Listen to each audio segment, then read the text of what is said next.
Adoor പ്രകാശിനെ SIT ചോദ്യം ചെയ്യാൻ പോവുകയാണോ? അതെ, അങ്ങനെ തീരുമാനം വന്നിട്ടുണ്ട്. കാരണം 100 ദിവസത്തിനുള്ളിൽ സംസ്ഥാനത്ത് തെരഞ്ഞെടുപ്പ് നടക്കുകയാണ്. തെരഞ്ഞെടുപ്പ് നടക്കുന്നു എന്ന് പറഞ്ഞാൽ ഇടതുപക്ഷത്തിന് ഓരോ നിമിഷവും ശബരിമലയുമായി ബന്ധപ്പെട്ടുള്ള വിവാദങ്ങളിൽ നിന്ന് ഊരാൻ പറ്റത്തില്ല. അതിനിടയ്ക്ക് ശബരിമല വിവാദം ഇങ്ങനെ കത്തി നിൽക്കുമ്പോഴാണ് കേരള ലോട്ടറിയിൽ ശിവലിംഗത്തെ ആക്ഷേപിക്കുന്ന ചിത്രം വന്നു. അത് ആൾ കമ്പയർ ചെയ്യും. ആളുകളൊന്നും മിണ്ടുന്നില്ലെങ്കിലും ജനങ്ങളുടെ മനസ്സിലിതുണ്ട്. അവിടുത്തെ പത്രങ്ങളെയൊക്കെ സ്വാധീനിച്ച് സംസ്ഥാന ധനകാര്യ വകുപ്പിലെ ഉന്നതനായ ഒരാൾ കേരളത്തിലെ മാധ്യമങ്ങളെയെല്ലാം വിളിച്ചിട്ട് വാർത്ത കൊടുക്കരുത് എന്നാവശ്യപ്പെട്ടതിനെ തുടർന്നാണ് ഈ വാർത്ത മാധ്യമങ്ങൾ മുക്കിയത് എന്ന് പറയപ്പെടുന്നത്. അല്ലെങ്കിൽ തന്നെ ഹിന്ദുക്കൾക്കെതിരെയുള്ള വാർത്തകളൊന്നും നമ്മുടെ മാധ്യമങ്ങൾ കൊടുക്കില്ല. അതോടൊപ്പം കേരള ലോട്ടറി വലിയ തോതിൽ പരസ്യം ചെയ്യുന്ന ഒരു സ്ഥാപനമാണ്. അതിനൊരു വ്യത്യാസമുണ്ട്. സാധാരണ PRD പരസ്യങ്ങളാണ്, പബ്ലിക് റിലേഷൻസ് ഡിപ്പാർട്ട്മെൻറ്റാണ് സർക്കാരിൻ്റെ പരസ്യങ്ങൾ മാധ്യമങ്ങൾ കൊടുക്കുന്നത്. അതിന് റേറ്റ് കുറവായിരിക്കും, എപ്പോഴെങ്കിലും പൈസ കിട്ടത്തുള്ളൂ. കേരള ലോട്ടറി അങ്ങനെയല്ല, ധനകാര്യ വകുപ്പ് നേരിട്ട് കൊടുക്കുകയാണ്, ഹയർ റേറ്റാണ്, ഉയർന്ന നിരക്കിലാണ്. അപ്പോൾ ലോട്ടറിയുടെ പരസ്യങ്ങൾ വലിയ തോതിൽ മാധ്യമങ്ങൾക്ക് കിട്ടുന്നുണ്ട്. അതിന് ഉയർന്ന നിരക്കാണ്, റെഡി ക്യാഷുമാണ്. അങ്ങനെ പരസ്യദാതാവായ ലോട്ടറി വകുപ്പ് ആവശ്യപ്പെട്ടതനുസരിച്ചാണ് കേരളത്തിലെ പ്രധാനപ്പെട്ട മാധ്യമങ്ങളെല്ലാം ഈ വാർത്ത കൊടുക്കാത്തത് എന്നൊരു ഭാഷ്യം ഇപ്പോൾ തന്നെ വരുന്നുണ്ട്. അല്ലെങ്കിൽ നോക്കൂ, ഇന്ന് മനോരമ ഉൾപ്പെടെയുള്ള എല്ലാ പത്രങ്ങളിലും ബിനാലെ എന്ന് പറയുന്ന ഒരു പ്രൈവറ്റ് പരിപാടി, സർക്കാർ പരിപാടിയല്ല, സർക്കാരിൻ്റെ ധനസഹായമൊക്കെ ഉണ്ട്. ഇവിടെ കുറേ ആളുകൾ ചേർന്ന് നടത്തുന്ന ഒരു മാമാങ്കം, അതിനെക്കുറിച്ച് ഒരുപാട് ലിഗേഷനുണ്ട്, വലിയ തട്ടിപ്പ് നടക്കുന്നു എന്നൊക്കെ അതിൻ്റെ പേരിൽ അതിൻ്റെ ഭാഗമായിരുന്ന ആളുകളൊക്കെ പറഞ്ഞിട്ടുണ്ട്. അവിടെ ഒരു ക്രിസ്ത്യാനിയായ ഒരാൾ വരച്ച അന്ത്യ അത്താഴത്തിൻ്റെ ചിത്രത്തിൽ യേശുദേവൻ നിൽക്കുന്നതിന് പകരം നഗ്നയായിട്ട് നിൽക്കുന്ന മറിയത്തിൻ്റെ ചിത്രമാണുള്ളത്. അത് വന്ന ഉടനെ തന്നെ പിറ്റേ ദിവസം അത് ബിനാലെ ആർട്ട് ഗാലറി പൂട്ടി.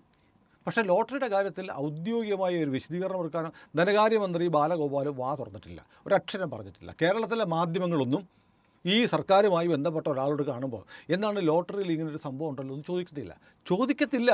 കാരണം മാധ്യമപ്രവർത്തനം അങ്ങനെയാണല്ലോ, ഹിന്ദുവിനെതിരെ എന്തെങ്കിലും സാധനം വന്നാൽ അതേക്കുറിച്ച് മിണ്ടാതിരിക്കുക, അത് വാർത്തയാക്കാതിരിക്കുക എന്നൊരു അജണ്ടയുണ്ട്. അപ്പോൾ അതുപോലെ ഈ ശബരിമല ഇതും കൂടെ, പക്ഷേ ഇത് ജനങ്ങൾ കാണുന്നുണ്ട്, ജനങ്ങൾക്കെല്ലാം ഇത് വല്ലാതെ കൊണ്ടിട്ടുണ്ട്. ഇതെല്ലാം കൂടെ ചേർത്ത് ഈ തെരഞ്ഞെടുപ്പിൽ LDFിന് പണി കൊടുക്കുമോ എന്ന് വല്ലാത്തൊരാശങ്ക CPMനുണ്ട്. വീണ്ടും ഗ്രഹസന്ദർശന പരിപാടി CPM നടത്താൻ പോവാം. അപ്പോൾ പത്മകുമാർ വരെ എത്തി നിന്നത് ഇപ്പോൾ കടകംപള്ളിയിലേക്ക് എത്തി, പ്രശാന്തിനെ വിളിച്ചു ചോദ്യം ചെയ്തു, രണ്ടുപേരെ ചോദ്യം ചെയ്തു. കടകംപള്ളിയും PS പ്രശാന്തും ഉറപ്പായും ഈ ശബരിമല കൊള്ളക്കേസിൽ അറസ്റ്റിലാവേണ്ടവരാണ്. സർക്കാരിന് വേണമെങ്കിൽ ഒന്ന് വൈകിപ്പിക്കാം എന്നല്ലാണ്ട് അത് ഒഴിവാക്കാൻ കഴിയില്ല. പക്ഷേ അതിനോടൊപ്പം തന്നെ ഇപ്പോൾ സർക്കാർ ശ്രമിക്കുന്ന കേരളത്തിൽ ഒരു വലിയ ബോംബ് വർഷിച്ചതുപോലൊരു വാർത്ത ഉണ്ടാവണം. കാരണം ഇതിനകത്ത് ഏറ്റവും കൂടുതൽ ശബരിമല കൊള്ള എന്ന് പറഞ്ഞ് കടന്നാക്രമിക്കുന്നത് BJPക്കൊപ്പം, ഒരുപക്ഷെ BJPയെക്കാളും ആവേശത്തിൽ സ്വാമിയെ ശരണം അയ്യപ്പ എന്ന് വിളിക്കുന്നത് ലീഗുകാരാണ്, UDFകാരാണ്. ലീഗുകാർക്ക് അങ്ങനെ വിളിക്കാൻ പാടില്ല കേട്ടോ, ഹറാമാണ്. അപ്പോൾ ഏതായാലും എങ്ങനെയെങ്കിലും CPMനെ തകർക്കുക എന്ന് പറഞ്ഞിട്ട് ശബരിമലയെ വലിയ തോതിൽ ഞങ്ങൾക്ക് അധികാരം കിട്ടും, അധികാരം ഞങ്ങളുടെ ചുണ്ടിനടുത്തുണ്ട് എന്നുള്ള ധാരണയിൽ വലിയ തോതിൽ പ്രക്ഷോഭ പരിപാടികളുമായിട്ട് UDF പോവുകയാണ്.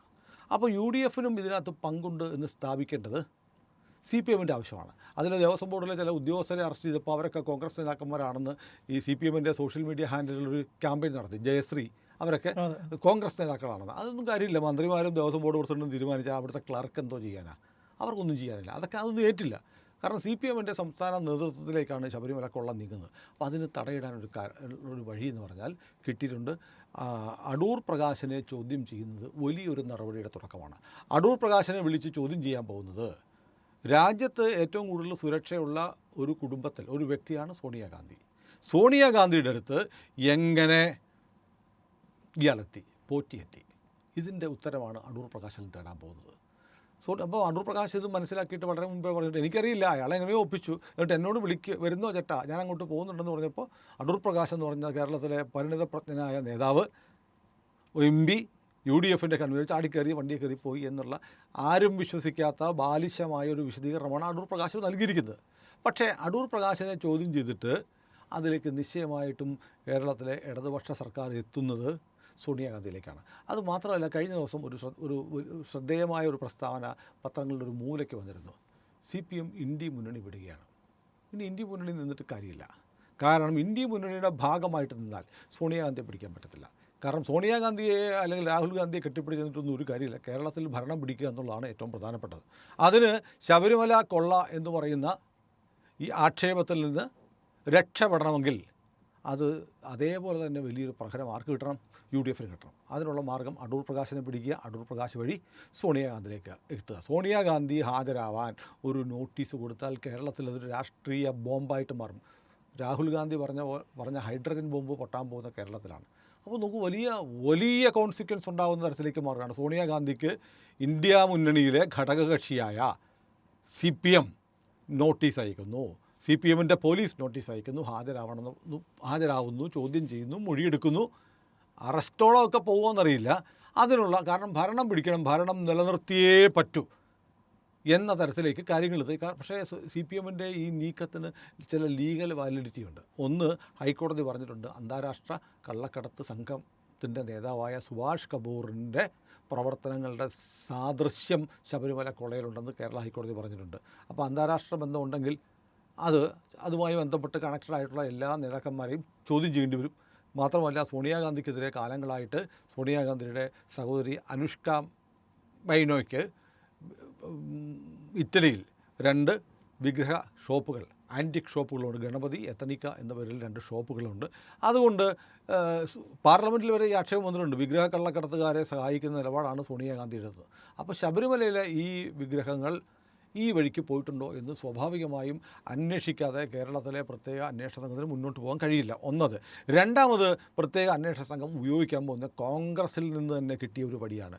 രമേശ് ചെന്നിത്തല എന്ന കേരളത്തിലെ മുൻ ആഭ്യന്തര വകുപ്പ് മന്ത്രിയുടെ കോൺഗ്രസ് പ്രവർത്തക സമിതി അംഗമായ ചെന്നിത്തലയുടെ സ്റ്റേറ്റ്മെൻറ്റ്. ചെന്നിത്തല പറയുന്നു ഇത് അന്താരാഷ്ട്ര ബന്ധമുണ്ട് എന്നൊക്കെ പറയുമ്പോൾ ഇത് കൃത്യമായും ഇത് കണക്ട് ചെയ്ത് പോകുന്നത് കോൺഗ്രസിൻ്റെ നേതൃത്വത്തിലേക്കാണ്. CPMനെ സംബന്ധിച്ച് തെരഞ്ഞെടുപ്പിന് മുമ്പ് അങ്ങനെ ഒരു ബോംബ് പൊട്ടണം ഞങ്ങൾക്ക് പങ്കുണ്ടെങ്കിൽ അതിനേക്കാളും വലിയ പങ്ക് കോൺഗ്രസിനാണ്. കോൺഗ്രസിൻ്റെ ഇന്ത്യയിലെ ഏറ്റവും വലിയ നേതാവായ സോണിയാഗാന്ധി വരെ സംശയത്തിൻ്റെ നിഴലിലാണെന്ന് സ്ഥാപിച്ചെടുക്കണമെന്നുള്ള തീരുമാനം CPMൻ്റെ ഭാഗത്ത് വന്നിട്ടുണ്ട്. ഉറപ്പായിട്ടും അടൂർ പ്രകാശിനെ ചോദ്യം ചെയ്യുകയാണ്. അറിയാൻ വേണ്ടിയിട്ടാണ്. ഇനി അടൂർ പ്രകാശിന് ശേഷം വിളിക്കാൻ പോകുന്നത് ആൻ്റോ ആൻ്റണിയാണ്. ഈ 2 പേരെയും വിളിച്ചതിന് ശേഷം സോണിയാഗാന്ധിക്ക് നോട്ടീസ് കൊടുക്കാനുള്ള തീരുമാനം രാഷ്ട്രീയമായി CPM എടുത്തു കഴിഞ്ഞിട്ടുണ്ട്. തെരഞ്ഞെടുപ്പിന് തൊട്ട് മുമ്പ് ആയിരിക്കും ഒരുപക്ഷെ സോണിയാഗാന്ധിയെ ചോദ്യം ചെയ്യുന്നത്. ചോദ്യം ചെയ്യാൻ ഇങ്ങോട്ട് നോട്ടീസ് കൊടുക്കും. കൃത്യമായി അതിൻ്റെ ഡ്രാഫ്റ്റൊക്കെ തയ്യാറായിട്ടുണ്ട്. നോട്ടീസ് അയക്കും. സോണിയാഗാന്ധി വരത്തില്ല. സോണിയാഗാന്ധി വരാതിരിക്കുമ്പോൾ ഇവിടുന്ന് ഡൽഹിയിലേക്ക് പോകും. അവിടെ പോയി സോണിയാഗാന്ധി കാണാനുള്ള ശ്രമം നടത്തും.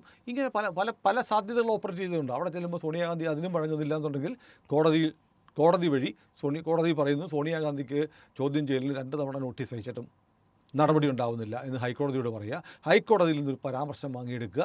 അങ്ങനെ കേരളത്തിൽ അയ്യപ്പൻ്റെ പേരിൽ, ശബരിമല കൊള്ളയുടെ പേരിൽ LDFന് എതിരായിട്ടുണ്ടായിരുന്ന എല്ലാ വികാരത്തെയും കോൺഗ്രസിനെതിരെ തിരിച്ചുവിടാനുള്ള ഒരു വലിയ ആലോചന, വലിയ പദ്ധതി CPM തയ്യാറാക്കിയിട്ടുണ്ട്. അതിൻ്റെ തുടക്കമാണ് അടൂർ പ്രകാശ്. ഇപ്പോൾ നമ്മൾ പറയുമ്പോൾ ഈ പ്രത്യേക അന്വേഷണ സംഘം SIT ഹൈക്കോടതിയുടെ നിയന്ത്രണത്തിലാണ്.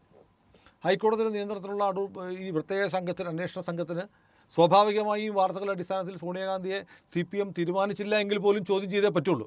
പക്ഷേ ഉർവശി ശാപം ഉപകാരം പോലെ അത് ഗുണപ്പെടുകയാണ്. അത് ഉർവശി ശാപം ഉപകാരം പോലെ വന്നു ഭവിച്ചത് ആരാണെന്നറിയോ? രമേശ് ചെന്നിത്തലയുടെ പ്രസ്താവനയാണ്. രമേശ് ചെന്നിത്തലയുടെ പ്രസ്താവനയെ ഗൗരവത്തിലെടുത്ത് അദ്ദേഹം കേരളത്തിൻ്റെ മുൻ ആഭ്യന്തര വകുപ്പ് മന്ത്രിയാണ്.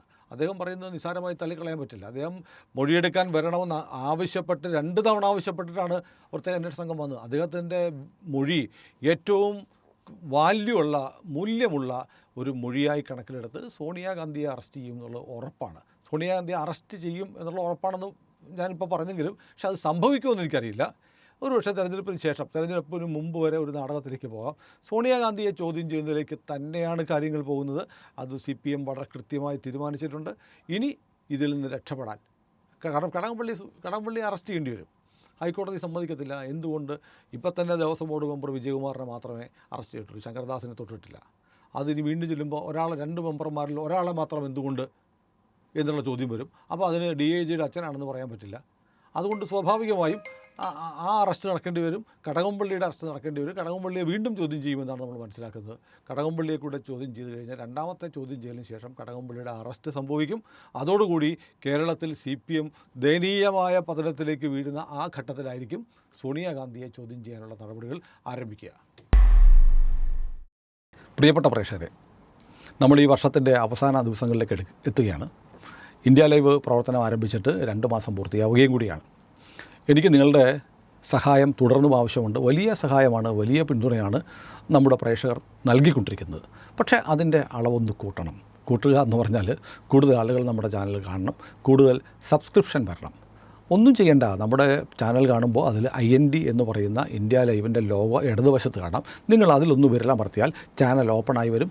സബ്സ്ക്രൈബ് എന്നുള്ള ഒരു ബാർ കാണും, അവിടെ ഒന്ന് വിരലമർത്തുക. പിന്നെ തൊട്ടുപുറത്ത് ഒരു ബെൽ ഐക്കണുണ്ട്, അതും കൂടി ഒന്ന് അമർത്തി ഇന്ത്യ ലൈവിനെ അതിൻ്റെ മുന്നോട്ടുള്ള യാത്രയിൽ സഹായിക്കണം എന്ന് ഞാൻ അഭ്യർത്ഥിക്കുന്നു. മറക്കരുത്, ചാനൽ സബ്സ്ക്രൈബ് ചെയ്യണം, ബെൽ ബട്ടണും അമർത്തണം.